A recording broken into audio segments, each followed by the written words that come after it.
nakita ko pa lang yung profile ng company, sobrang nagustuhan ko na siya. At that time, naghanap talaga ako ng seryosong business. Matagal na rin ako sa direct selling. So, sanay ako sa pagbenta-benta ng mga kada products. Bumibili kami ng mga products sa Divisoria. Then, minamarket namin yan kung saan-saan po din siya. Kasi dati, mahirap, mag-isa ka lang. Even though may mga tauhan kami na katulong namin sa negosyo na yon, ilan lang. Hindi katulad ngayon, sobrang laki ng organization ko, sobrang daming natutulungan na tao. And ang maganda ron, sa ginagawa ko ngayon, hindi lang ako yung kumikita. Mas marami akong downlines ngayon na talagang kumikita kasama ko sa business.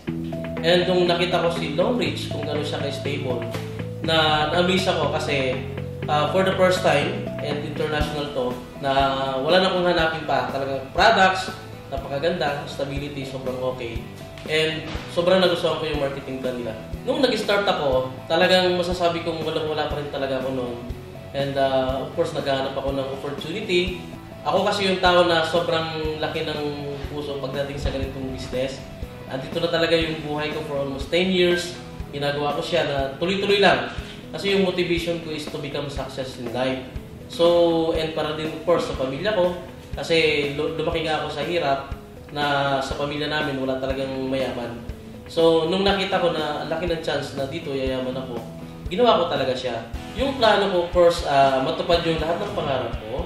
Makatulong ako sa mas maraming tao kasi it's about time na maging bukas ang isip ng lahat ng Pilipino sa business kasi nga, mas marami kasi yung naghahanap ng trabaho ngayon and halos napakakunti lang yung available na trabaho para sa kanila. So, hindi katulad pag-business, ikaw yung mag-decide kung gusto mo magnegosyo o hindi. At trabaho kasi, ang dami nagdi-decision para sa buhay mo eh.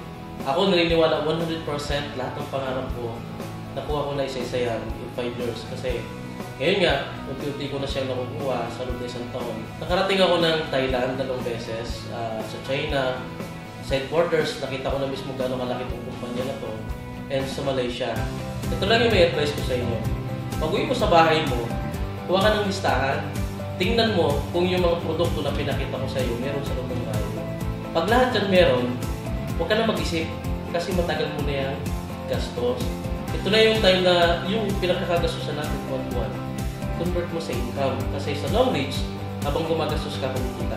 And sa mga nag-stay, yung pangako ko sa inyo lahat na lahat tayo umangat, ma-promote tayo lahat, ginagawa ko yan.